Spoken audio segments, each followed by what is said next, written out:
प्रिय दोस्तों, दैनिक आहार कार्यक्रम में आपका स्वागत है, जहां वचनों के माध्यम से ईश्वर हमारी आत्मा को पोषित करते हैं।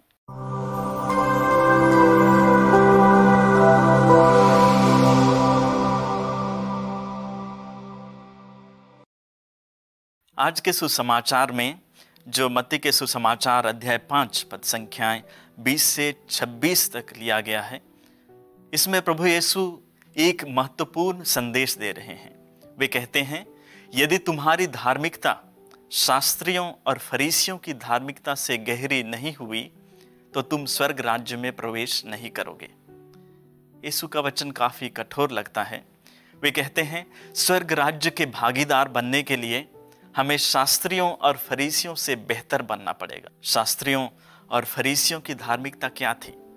उनकी धार्मिकता बस एक ही बात पर टिकी हुई थी, नियम कानून और निर्देशों का हूबहू पालन करना।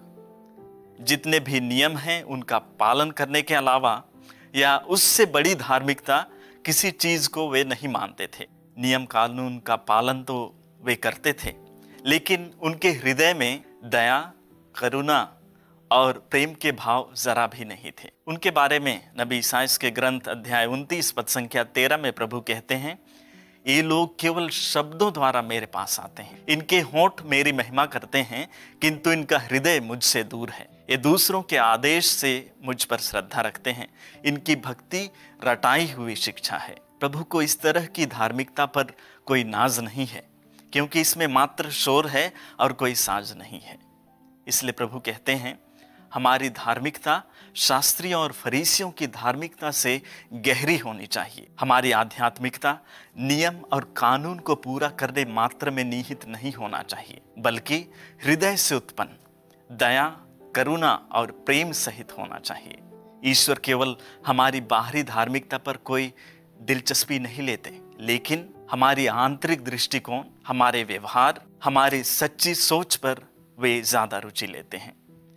ईश्वर हमारे दिल से निकली श्रद्धा से प्रसन्न होते हैं, ना कि बाहरी दिखावा से। सामुएल के पहले ग्रंथ अध्याय 16 पद संख्या 7 में प्रभु कहते हैं, मनुष्य तो बाहरी रूप रंग देखता है, किंतु प्रभु हृदय देखता है। आगे सुसमाचार में प्रभु कहते हैं, तुम लोगों ने सुना है कि हत्या मत करो, परंतु मैं तुमसे कहता हूं, जो अपने भाई पर क्रोध करता है वह दंड के योग्य ठहराया जाएगा। अर्थात हत्या, व्यभिचार और चोरी, ये सब बाह्य रूप से दिखने वाले अपराध हैं, लेकिन इनका उद्गम स्थान कहाँ है? ये सब सबसे पहले हृदय में उत्पन्न होते हैं। इसलिए हत्या मत करो, चोरी मत करो, व्यभिचार मत करो, इन सब नियमों का यथावत पालन करना मात्र पर्याप्त नहीं है। हमारा हृदय और मन भी शुद्ध होना आवश्यक है।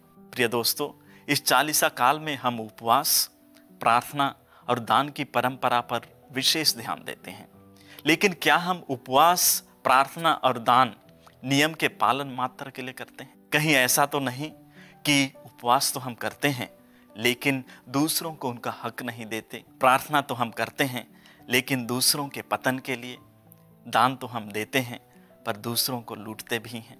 इसलिए आइए हम हृदय की शुद्धता और मन की सच्चाई पर आधारित गहरी धार्मिकता का पालन करें और ईश्वर एवं अपने पड़ोसी के प्रति सच्चे प्रेम को प्रदर्शित करें।